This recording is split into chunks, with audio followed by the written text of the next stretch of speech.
John runs a DCT company and Brad, you run a site network. How do you guys both see that tension? Like, do you guys see that there is tension or push and pull between the two? And what are the not the like sort of hyperbole front end stuff, but what's the actual friction points there in a practical way, in both of these companies you guys are running, kind of having the same end goal, but maybe a different vision for it?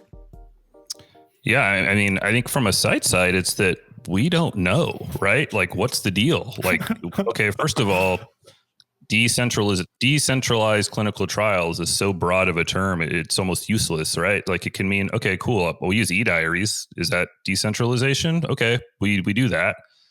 Or is it direct to patient trials where sites are completely cut out? And we don't know. What does that mean for us? All I know is that I have 50 logins already to different study vendors. Is this just going to be 50 more? I think for sites, that's where it is. We're so used to being told this is how it is. This is a protocol. It's written very, very clearly and detail oriented. And right now in the DCT world, again from my experience, it's just the Wild West. There's a bunch of people competing for attention, and everything from cutting sites out to rolling up a new platform. There's just uncertainty.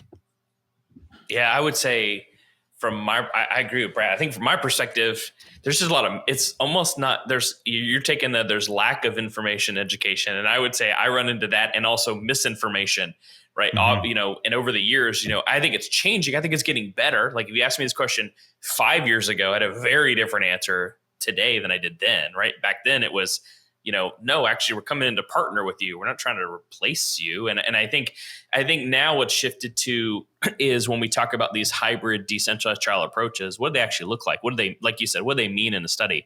And that it's not an eCOA app. It goes well beyond that. And how can this actually help you to be more efficient, help the participant be more efficient, but also help us, because everybody's got a business model here, help everybody's business model be more successful. And I think the reality is we're still at square one, where someone, we come to these calls and someone's like, yeah, well, I heard this thing coming to replace sites. I'm like, okay, all right, let's tackle that one. So can I tell you, like, from my perspective, the thing I think we've been learning, and the thing I've been learning personally, is that videos and education and stuff that's scalable is really nice and helpful, right? And we need more of it, more content. And, we've made those things. But this active Q&A, this active discussion, like what we're doing today, just to have a discussion so people can hear and think through it and understand and wrestle with it. As soon as we have these, what's really interesting to me is people go, oh, well, I like that. That's really, like when we go to regulators and they go, well, I don't know if you can do a virtual visit. And I go, well, have you seen one? And they kind of say, well, no, can you show it to me? And I'm like, this is what it is. And you show them and they go, oh, that's awesome. Yeah, of course you can do that. And I think it's just this misperception too, this, Brad, there's this misperception from different individuals because, certain people have different, especially I'll call it the tech side. Certain individuals have a very different tech framework, right? Some are very tech savvy in their daily lives. Some have literally zero to do with tech at all. And so they think it's like, the Terminator coming to, AI and machine learn, replace something. And you're like, right. Well, no, I'm just doing this to make visit scheduling easier. And they go, oh, that would make my life better. And when you break it down in simple terms, it matters. So that's what I think we see.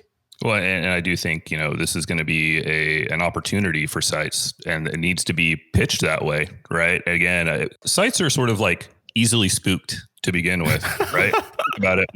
We spend our time getting like beat up by CRAs and monitors over a stray mark on a piece of paper. So we hear these big changes and we're like, oh God, what can you do that? What's going on here? And again, what's that mean? But I think if sites take it as an opportunity, like you said, it'll be good for everyone. We just have to get over that sort of fear and uncertainty that we're in right now.